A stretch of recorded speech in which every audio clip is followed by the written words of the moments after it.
welcome to Reading with Kermie on Friday afternoon. It's a little bit after 4 o'clock. I'm Chris, aka Kermie, and I feel like just sitting on my balcony. I've just been chilling, enjoying the weather, and the kids play down below, so welcome to Reading with Kermie. And we are on Don't Stress the Small Stuff, It's Just Small Stuff with the Family. This is book 2 of a 3-book trilogy, and we are on chapter 66. So let's begin. And this chapter is called Attend to Feelings First. Sounds like an intriguing one, so let's get started, shall we? I first encountered this bit of wisdom in a beautiful book by Victoria Marianne titled Shelter for the Spirit. She reminds us that things that seem important, dishes, cleaning, minor responsibilities, yard work, short-term goals, television programs, cooking projects, errands, and other day-to-day stuff, while certainly relevant and unavoidable, can almost always, if necessary, be postponed. But, she points out, feelings cannot be postponed. They are right here, right now. And when they are present, you have only 2 choices. You can attend to them now or miss the opportunity and leave a potential scar.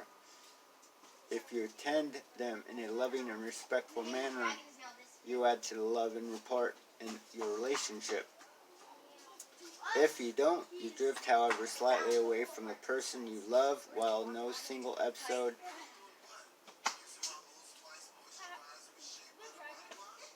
I think Binks the cat turned on the laptop because I hear noises coming out of the living room. But does continue. While no single episode is likely to have a major devastating effect on your loved ones, there is certainly a cumulative effect that takes place, one way or another, depending on what you choose to prioritize most, feelings or things.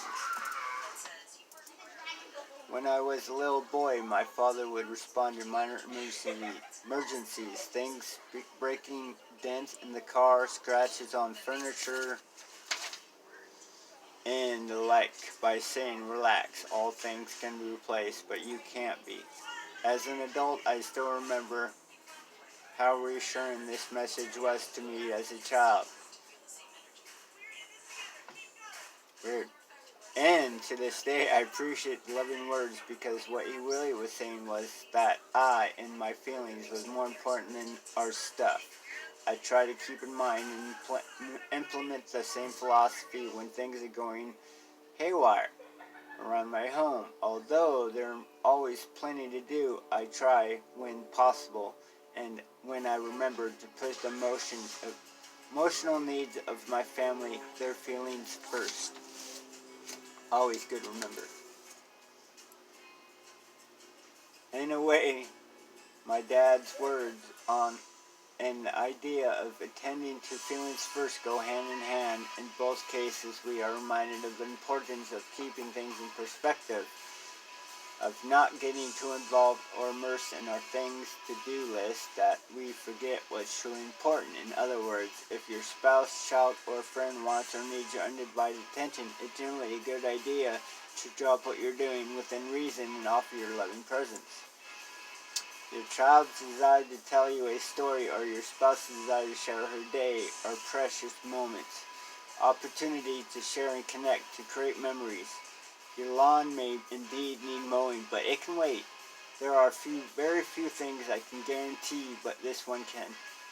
One I can. Your lawn's feelings won't be hurt if you wait an hour. Truth. Or even an extra day to mow it. Unfortunately, I can't offer that same guarantee when it comes to the feelings of your spouse or child. I found that it's extremely helpful to keep in mind that ideally feelings should be prioritized over practically everything else. When they are, you'll quickly discover that you'll have far fewer hurt feelings to contend with. And what's more, the lawn will get mowed just the same. True. The simple shift in perspective can make a world of difference, and to love that experience and shared in your home. So before you rush out to mow that lawn, check in with your family and see whatever different type of priority may need some attention. You'll be glad you did.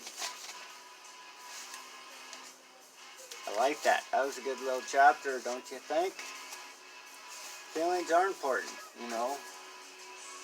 We're human, and that's our human experience, is feelings and emotions. So we have to value them for what they are.